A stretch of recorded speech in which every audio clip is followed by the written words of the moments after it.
Hello everyone, and welcome back to the World Cement podcast with me, your host David Bisley, Senior Editor of World Cement.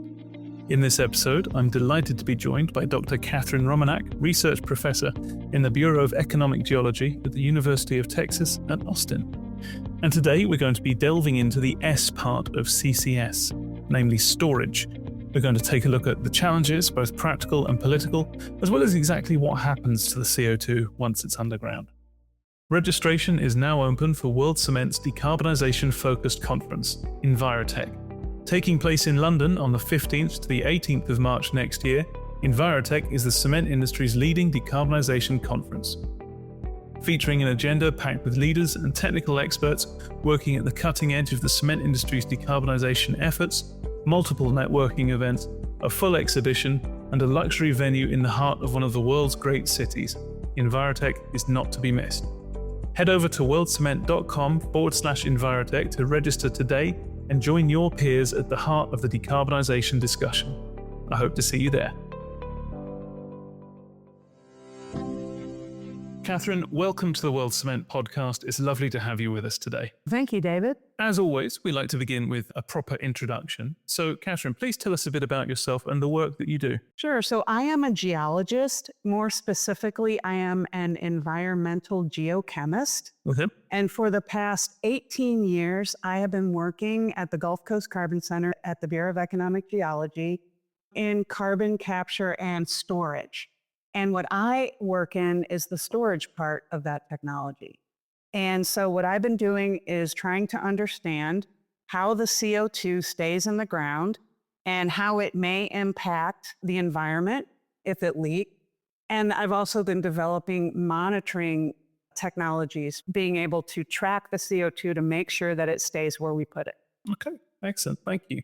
Now, before we get into some of the practical challenges facing the rollout of CCS, there's also another barrier that this technology tends to face in the form of skepticism from the public, who might not quite understand why it's still vital for industries like cement. What are some of the most common misconceptions that you've encountered when it comes to CCS, and where do you think these tend to stem from? Yeah, I think this is really important because I think there's two places where these misperceptions stem from. And the first one is so understandable. It's the technical issues. CCS is a very technical activity, and it's difficult for people to understand, right? If you're not used to understand geological scales, then it can be very hard to understand how you get CO2 deep in a rock. And so I think really helping people understand the technical aspects of CCS is really important. But there's another one too, and I call it a socio-emotional issue. Right. And it's just that people tend to be very frightened of it. They don't understand it, so they're frightened. And they seem to have kind of what I look at as almost a Hollywood mentality of risk, like feeling that if something went wrong, it would be a disaster, which we know now isn't really true. And then the other is just a lack of trust in industry overall. I think some people have been, they've not had good experiences with industry that's moved in near where they live. And so there's also a lack of trust. So there's really a lot of work to be done to help people understand this technology. Okay. So how can the cement industry and others dispel some of the misinformation, engage with the public, and begin to separate fact from fiction? And have you seen any effective examples of this kind of community engagement? Another important question, David, and I think it just goes to basically listening to people, helping them understanding what's important to them and why they may feel the way they do. A lot of it is education.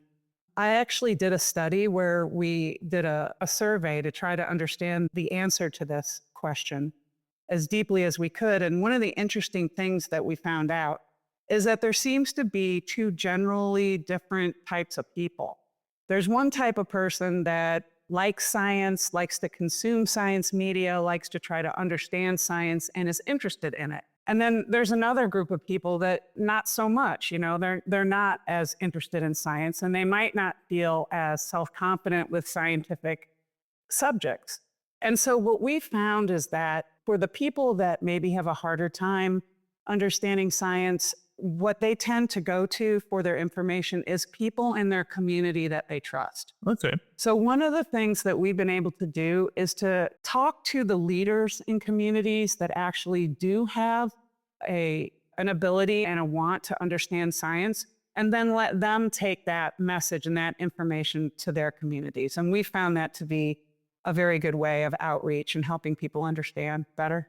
Okay, excellent. It's interesting how the social aspect of things is almost as important as the technology side of things. Yes, it really, really is. Absolutely. So moving then to that practical technology side of things, it is widely agreed that CCS is going to be essential if the cement industry in its current form is going to decarbonize. And there are other hard to abate industries that are also aiming to take advantage of CO2 storage as a solution for them. And that, of course, means demand for this solution is only going to grow. Is there enough capacity to meet demand for all of these industries looking to store their CO2? Yeah, now that's an interesting question, and it's very timely, actually, because there was a recent paper that was published in the journal Nature that was basically saying that we had to be careful that there wasn't enough storage for all the carbon dioxide that we need to store. Right. And it was very interesting because a lot of things in that article were just technically not correct. Oh, right. Okay. Yeah, there were some things about depth limit. I think some saying 2,500 feet was that we couldn't go any deeper than that, but we already do have projects operating deeper than that. Wow. Okay. So things like that were a little bit off, but I think one of the main parts about that article that was, I don't know, really interesting to me was that they said we only have 1,400 gigatons worth of space, and that was down from very large estimates that were orders of magnitude higher. Yeah.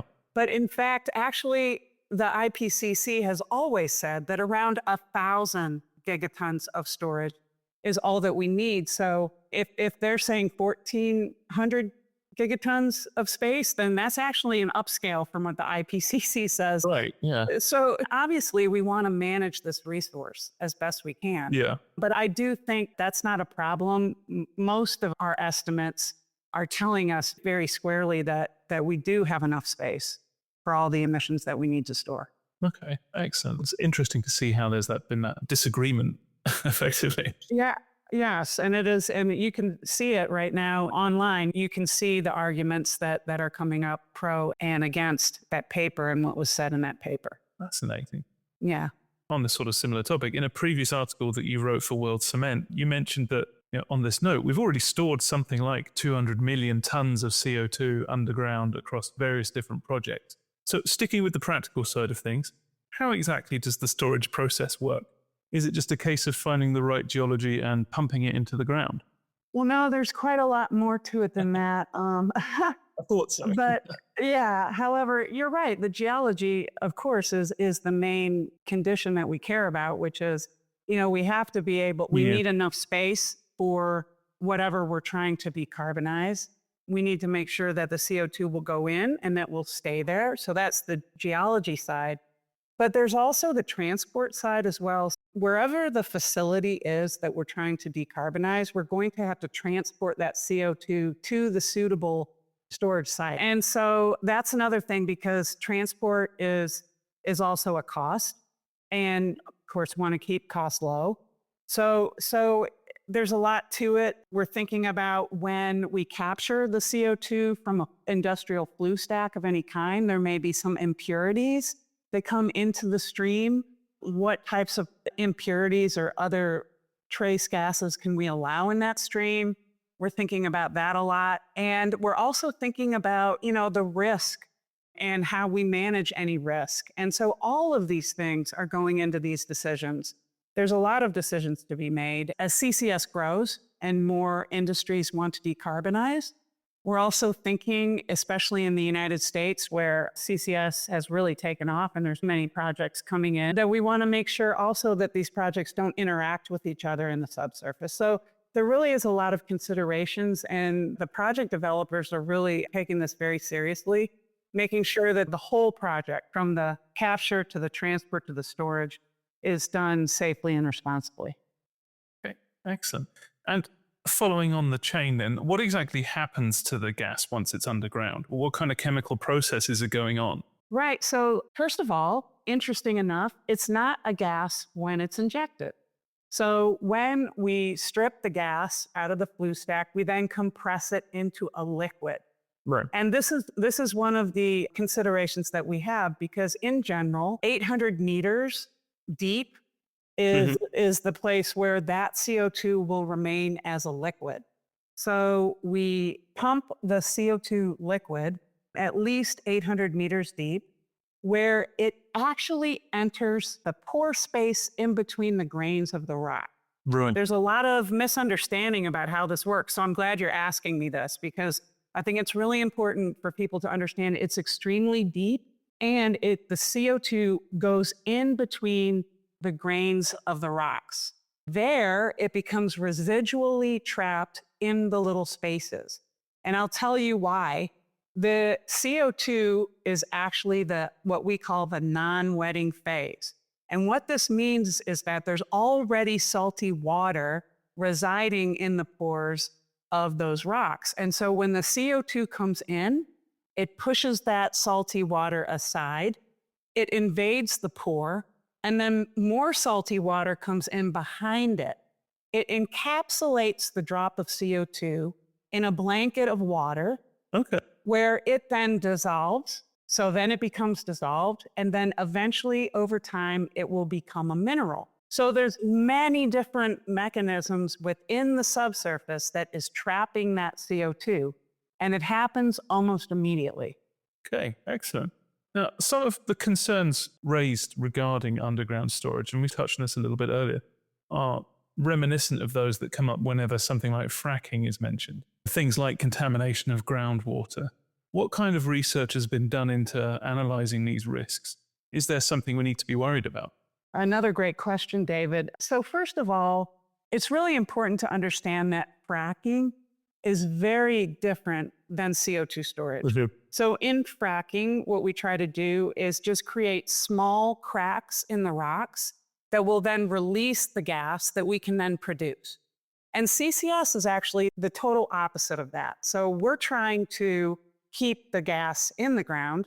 And so what we do is the regulations actually require that you stay beneath the pressures that would frack the rock. Okay, so we need to operate at much lower pressures. But the question of groundwater contamination is really important.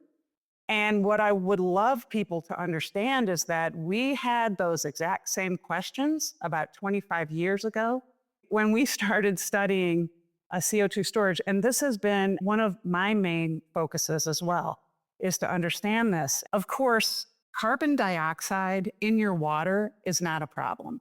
We drink fizzy water all the time, all right? So CO2 is not a problem, it's fine.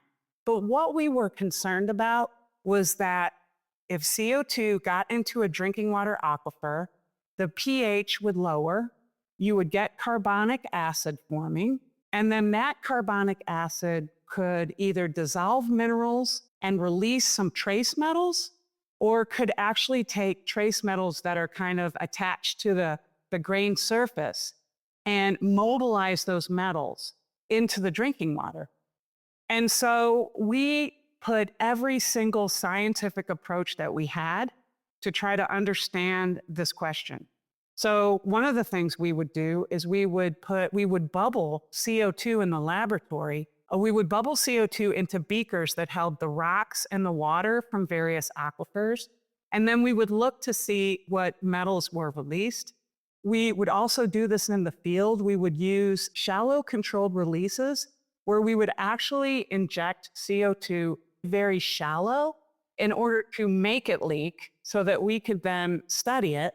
Mm-hmm. And then also we can look at natural analogs because there are many places in the world where CO2 naturally resides in the subsurface. So we've taken every angle at it. And what we found is that, yes, indeed, sometimes some small, very small amounts of metals can be released into the groundwater, but they never took the drinking water quality above the standards. They never made the drinking water unsafe to drink. Right. Okay. And as fast as these metals would actually drop in, they would drop out as quickly as they dropped in. So it's a very transient impact, very small, and it self-remediates itself. So now we feel so much better about drinking water that we're not as concerned about it, but we still do monitor drinking water as part of the regulation. Okay. Well, hopefully all of that combined will reassure people that there's nothing to worry about. I hope it will, because the other thing about that, David, is just that we have stored over 200 million tons. We've not had one example of CO2 being released from a storage site. In fact, we find it to be so sticky in the subsurface that our models can really barely make a CO2 leak impact groundwater significantly. Right. So really, there's many different sides to this that make us feel better about it. Okay. Excellent stuff. One of the other interesting things you mentioned in the article you wrote for World Cement was that despite it being this relatively benign, friendly molecule, we need to begin thinking of CO2 as a waste product and CCS as a waste management process. Why would that change in approach be helpful? Well, I think that, first of all, I hear a lot of people comparing CCS to wind and solar and other types of renewable energies. And I find that odd, because CCS is not an energy production technology. It's a waste reduction technology. So just like I pay to have a trash truck come to my house and take my trash away, I think we need to be thinking more about this as waste disposal, because we can't continue to dump our carbon dioxide into the atmosphere. I mean, we know that with trash, we found out what the outcomes of that was, right? We really need to be doing this with carbon dioxide. So that's why I think it's useful, also because there's a lot of people that are concerned about the cost of it. But when you think about what the cost is of losing your biosphere, which is what is happening right now with climate change, I think it's useful to think of it in that way sometimes, that it's not producing energy, it's actually disposing of waste. And that waste comes from all different types of industries, not just energy, even though it is 75% of our emissions are coming from energy production. Right. And on the sort of topic of, I think you touched on it there, the relatively high cost of CCS, input and support from policymakers is going to be key to enabling the widespread rollout of this technology, especially while costs remain relatively high as they are. Are there any specific steps that you'd like to see policymakers take in order to promote CCS? You're absolutely right about that. We need policy, and we need strong policy. We saw in the US with the Biden administration, we saw that policy actually take root. Okay. And we need a price on carbon. We need policy that says you can't. It's similar to anything where there's waste involved. We have to make sure that there's a price on carbon, that you're not allowed, industries aren't allowed to actually just dump their carbon into the atmosphere. And there's one policy idea that I find very interesting, and it's called a carbon take-back obligation. This is a policy idea really where, like, fossil fuel producers or any industry that is emitting CO2 is legally required to ensure that a certain share of that CO2 that's being released by their projects is permanently captured and stored. And so it works kind of like an extended producer responsibility, kind of like companies that take back their packaging waste or, things like that. I think things like that, we really need strong policy. Okay. I like that kind of idea. I think in some places, restaurants like McDonald's have agreements with local councils about collecting their own rubbish back. Exactly. Katherine, before we wrap things up for this episode then, I'd like to leave our audience with our guests' final thoughts on the topic we've discussed. So do you have any final thoughts to share with our audience? Yeah, I do think that it's so important for people to support policy. I'm very happy, and it's really lovely when people want to do their individual actions, like reducing their carbon footprint is really important. But I think that right now, what people do not understand is the scale and the urgency of this problem. During COVID, when the whole world shut down and we weren't really emitting much carbon, is when we started to get the amount of CO2 that we needed to mitigate under that scenario, right? And so individual actions are not enough. This is a climate emergency, and we have a long way to go. And so we really have to be like, it's urgent. We need to get these policies in place. We need to get CCS projects going. And on every other front of the carbon mitigation portfolio, we need to scale it up immediately. So it's urgent, and we need action now. Okay, Katherine, that's all for this episode of the World Cement Podcast. Thank you for joining us and going through this super important topic with us. Thank you, David. Thank you so much for listening to this episode of the World Cement Podcast. And if you did like this episode, please do make sure to rate, review, and subscribe if you haven't already done so. And why not also take a few moments to check out our back catalogue of episodes as well, to access more insightful interviews with cement industry experts talking about a variety of topics. Goodbye for now.